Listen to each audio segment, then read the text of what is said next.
আহিছোঁ আৰু এটা নতুন ব্লগ লৈ ৰামাদান ছিৰিজৰ ডে 21 লাইলাতুল কাদাৰৰ 21st নাইট তো মই তছবিগনি নামাজ পঢ়ি ইফালে মৰ্ণিং হল বজাৰ গ'ল ক্ষীৰাটো এনেকৈ কিয় তো ওপৰত পাতল তলত গৈ মতা এই আমুল কুলৰ বটলৰ নিচিনা কি কৰি আছা এইটো নতুন ৰেচিপি বনাই আছোঁ কিবা বনাই আছা চিকেন দি সৰিয়হ দি পচত দানা দি আমি এই ৰেচিপিবোৰ ৰমজান মাহ শেষ হ'লে শ্বেয়াৰ কৰিম হ'ব অ'কে আজিতো আমাৰ ঘৰত তোমাৰ শেষ ইফতাৰ তুমিতো আজি ঘৰত যাবা ভিনিদেও আহি আছে আজি বা যাব ঘৰত সো মিস কৰিম ইফতাৰ একেলগে মা গোটেই দিন কষ্ট কৰে তো ইফতাৰ কৰি মাক অকণমান ৰেষ্ট কৰিব দি পাকঘৰত ঝাৰু মাৰা মোচা ময়ে কৰোঁ ক'ত যাব ৰেডি হৈ আছা শপিং আজি আকৌ শ্বপিং বাপৰে কিমান শ্বপিং কৰা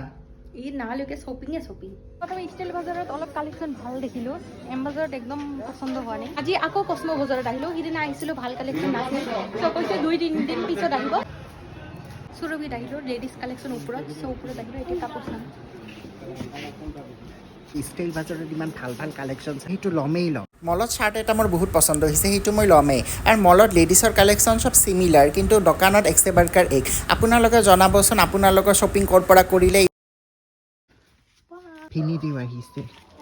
এই আহি পাইছে ইমান শ্বপিং কৰিছে এইবোৰ চব খোৱা চেহেৰি হাউ ৱাজ ইয়ৰ জাৰ্ণি গাড়ী 500 টকা লৈ গ'ল ঘূৰাই নিদিল কিয় মাতিলো বেলতলিত দিম বুলি ক'ল নিদিল গুচি গ'ল আৰু গাড়ী ক'ৰ বাছ আছিলে শিলিগুৰি